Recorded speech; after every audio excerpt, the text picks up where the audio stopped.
Son malos tiempos los que corren en la actualidad para los derechos sociales. Muchos de ellos se han visto drásticamente reducidos y otros directamente han desaparecido con la llegada de la crisis y la fiebre de la austeridad en las administraciones. Derechos que han costado siglos de conquistar, además de sudor y sangre de generaciones pasadas. Ese es el argumento esgrimido por la Plataforma en Defensa de los Derechos Sociales de las Comarcas de la Montaña para convocar una protesta masiva para el domingo. El 10M es la fecha escogida por la denominada Cumbre Social de las Comarcas, representada por un cúmulo heterogéneo de asociaciones y colectivos. Todas ellas se aglutinan en torno a la plataforma para hacer frente a una tendencia que, denuncian, está acabando con el estado de bienestar. También es cierto que la manifestación servirá para poner el grito en el cielo ante un dato insólito. España supera ya los 5 millones de parados, algo que jamás ha ocurrido y que puede tener consecuencias trágicas en tiempos venideros. Junt a la Confederació Europea de Sindicats, que convoquen mobilitzacions del 10 al 14 de març arreu d'Europa, així a l'estat espanyol es concentraran les manifestacions el 10 de març, diumenge, i així a la nostra comarca, en Alcoi, també convocarem a ciutadans de tota la comarca a protestar, a mobilitzar-se el mateix dia 10 de març a les 12 del migdia al passeig de Cervantes. Es contra el paro. Uno de los principales problemas que tiene nuestra sociedad a nivel general en España y nuestra sociedad particular en la comarca del Alcoyá y el Comtat fundamentalmente, porque si bien es verdad que en España las cifras dan ya más de 5 millones de parados, es verdad también que en nuestra comarca hemos sobrepasado ya los 18.000 parados. 18.000 parados son muchos parados que tenemos que aguantar la situación, o que tienen que aguantar la situación precaria en que están todos y todas ellos. Y además de todos estos parados, resaltar también que solo la mitad de estos parados tienen algún tipo de tasa de cobertura, algo de ingresos de dinero, bien sea por el paro, bien sea por el subsidio o bien sea por la renta activa d'inserció. Convocar a tots els ciutadans d'Alcoi i les comarques i sobretot dir-los que s'informen, perquè hi ha mitjans per poder-se informar de quina és la situació, que quines són les barbaritats de retalls socials que estan fent, i conforme ha dit el company antes, hi ha altres alternatives, perquè no es parla, quan es parla de reduir gastos, no es parla mai dels ingressos. Crec que és una part important parlar dels ingressos per justificar els gastos. Nosaltres creiem que en part d'estos 6 milions de parats, no tots, però en part és perquè en educació les coses no s'han fet bé, perquè si no tens una bona educació no pots optar a un bon lloc de treball, i en el passat tampoc s'han fet bé les coses i ara s'estan fent fatal. Si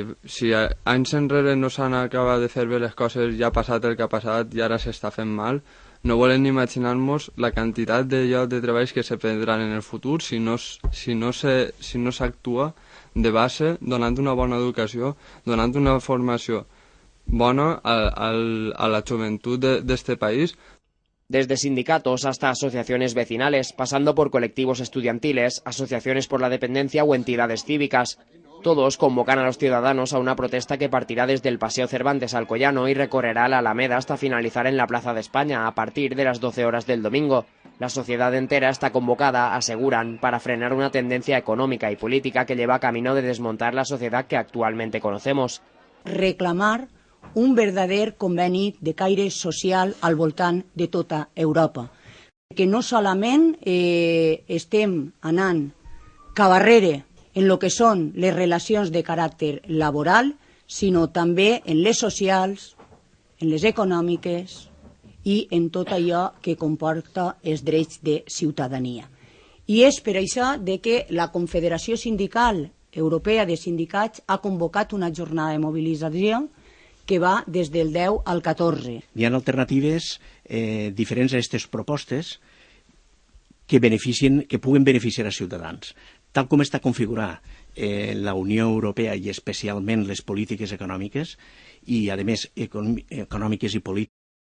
el que fa és deslegitimitzar els governs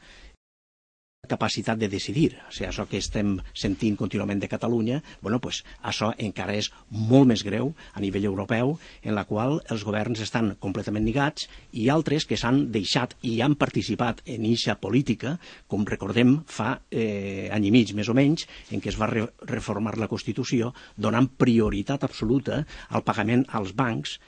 i tot el deute financer per damunt dels gastos socials. A nosaltres ens afecta triplement les retallades en sanitat, perquè la gran majoria de dependents, a part, són malalts molts crònics. Tenim les retallades d'educació, també moltíssims dependents són xiquets i també està afectant-los moltíssim en l'augment de les ràtios, en les rebaixes, per exemple, en els cuidadors del menjador, com tenim el cas del Tomàs Llàcer, i a part, ara ja sabeu que el dia en febrer van començar a eliminar la gratuïtat en els medicaments,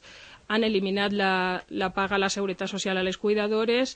s'han eliminat la gratuïtat també del catàleg ortoprotèsic, o sigui, és que tenim, com diu el 6 milions, nosaltres també tenim 6 milions de raons per eixir i animar a tota la gent. La manifestación se celebra simultáneamente en las ciudades de Alicante y Valencia, mientras que en Castellón tendrá lugar al día siguiente por las fiestas de la Magdalena. Es un hecho que da una idea, afirman, de la importancia de Alcoy en el panorama social actual.